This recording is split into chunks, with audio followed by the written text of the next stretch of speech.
And we are live. You know what day it is? It's Feature Friday, now on Tuesday. You've got Emily and Chris here. We're going to be getting into some of the nitty-gritty parts of your website where you have a terms of use page on your site and how to require your students, when they enroll in your courses and memberships or make a purchase from you, that they agree to your terms by checking the box. We're going to show you how to create a terms of use page for your website and how to automate the part where the student has to agree when they enroll in the course before they can check out or do a free enrollment. Every website should have a terms of use page and a privacy policy.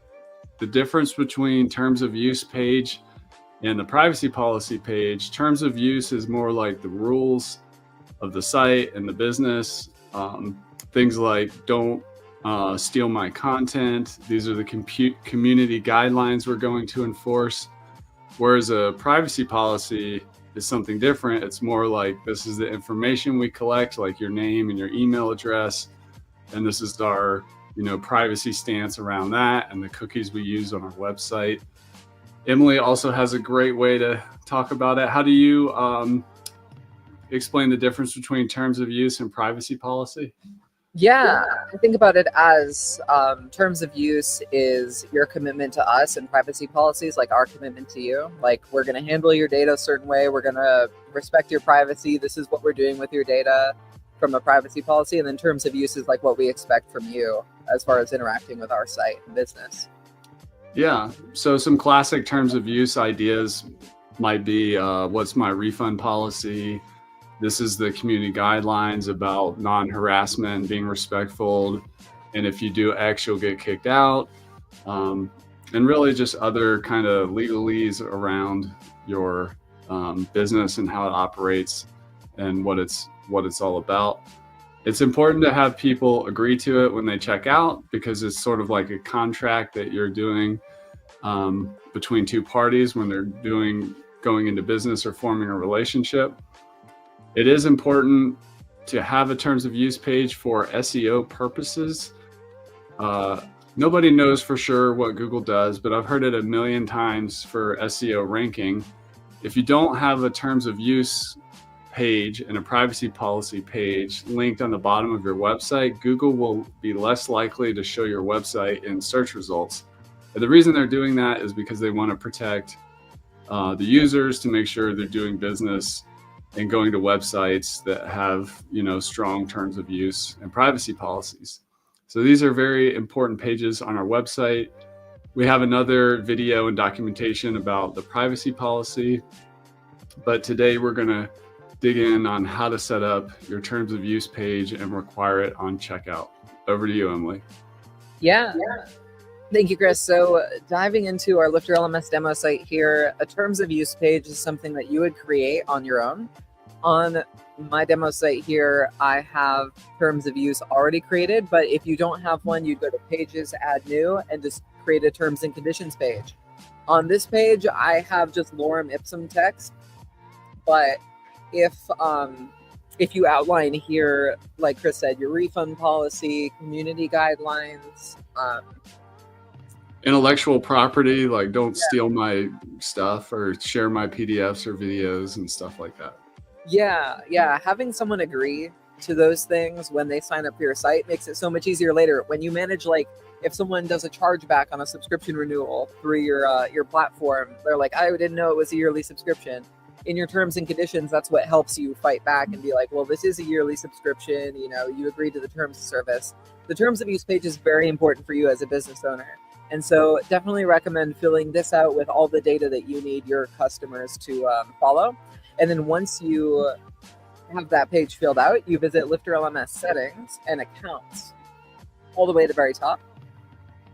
And on the accounts page, there is a checkbox. If we scroll down, it says terms and conditions, enable, disable. I think it's disabled by default, but if you check that box, it allows you to select one of your WordPress pages. I already have mine selected. And then you can also have a custom message that will appear on checkout. I've read and agree to the terms. And so this is a little merge code. We want to leave the merge code as it is.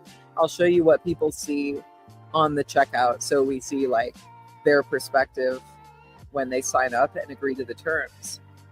So if we are going to enroll in any course or membership on our website, because we have that checkbox on the back end of our site enabled, we have I read and agree to the terms of use, and they have to check this box in order to complete their checkout. And so you can change the languaging here if you want to say that a little bit differently. That is, or if you want to add a longer definition, you can do that. And then you'll notice that privacy policy is right above it.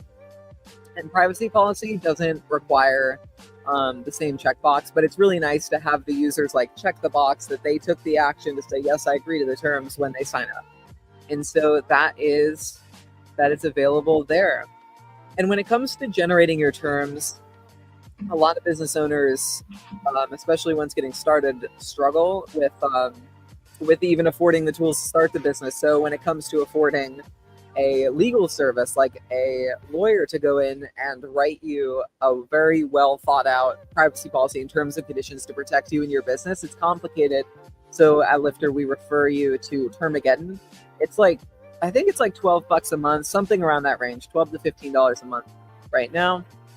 And this is a service where you fill out multiple surveys and they'll generate you privacy policies and terms and conditions that will update over time.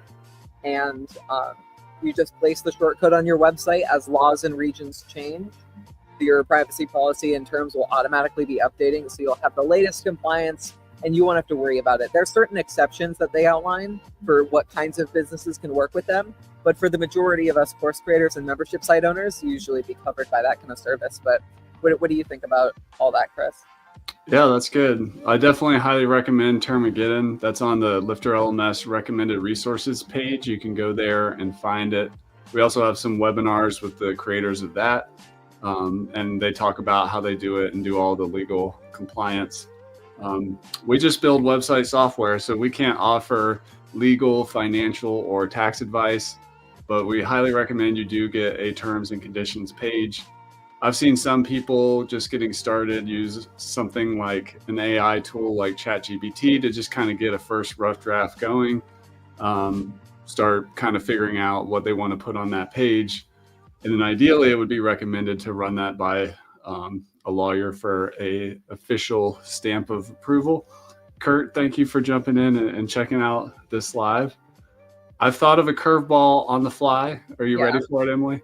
And this is one you don't have to demo, but we can just talk about. So for some people, the terms and conditions are really important. Maybe it's a sensitive subject matter, or it could involve something high risk in terms of some kind of health thing, or maybe you're working with families or something. So just to take it a step further, this is more of a bonus tip. Like, you don't have to do what we're about to talk about here.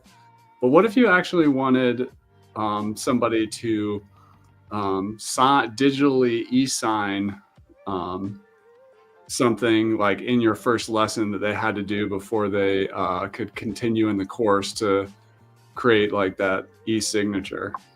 Yeah, that's something. I think we might have another demo of how to do that on another Feature Friday. But I think it's a great idea. Having your customers take as many actions as possible to confirm that they agree to the terms, that they're aware of the rules, that they're aware of the privacy policy and everything, such as signing a form. There are tools like Gravity Forms, Ninja Forms. I think all the forms tools include a signature field. So you can, it's probably in like a paid version of most of those, but it allows users to like use their mouse pad to click and drag to write a signature, and for that to be stored as a part of the entry on the back end of your website. You're collecting all these form submissions, and it could even be theoretically on the LifterLMS registration, because LifterLMS integrates with Gravity Forms and Ninja Forms. And if you're using the pro versions of whatever your forms tool is, you can have a Gravity form, for example, on the sign up. So people go through the process of signing up for an account with a Gravity form that could include a signature, but you could also have them sign up a simple way so they can get into the site, pay, everything's good there. And then lesson one of your course is like the community rules if you're trying to avoid friction in the purchase process. It might make people think that it's like a big commitment up front if they have to sign something before they can hand you the credit card. So you might want to collect the credit card first and then give them the community guidelines to sign. But check out a forms tool for a signature option. Yeah, that's awesome. And I've been on the other side of this. This is very popular with coaching programs. So I joined a business coaching program once, and the very first thing I had to do was sign a contract. And basically on one side was the business coach's commitment to what they were going to do for me. And it was like 30 things. And then on my side, there were 3 things I had to do, which was, I think, to like basically show up and give it my best shot, to, be an engaged member of the community, and to possibly refer a friend in the future. And I thought it was really cool because it was like, the coach is doing all this. I just got to show up, do the work, refer a friend, and be active in the community. And it was a really good experience. And I thought it was really well done to kind of have that contract in there. Well, that's it for this Feature Friday on the terms of use, how to set that up on your site. Please do it. It's going to be good for your SEO. It's also just a great practice. Highly recommend Termageddon to get a really professional terms and privacy page up for cheap that dynamically updates. A really cool service. But you can also do your own and work with a lawyer if you want to go that route, and get the best terms and conditions, terms of use page for you. That's it for this Feature Friday. Smash the like button, tell your friends, drop a comment down below. Let us know what video you'd like for us to make for you next. And I hope you have a great rest of your day. Take care.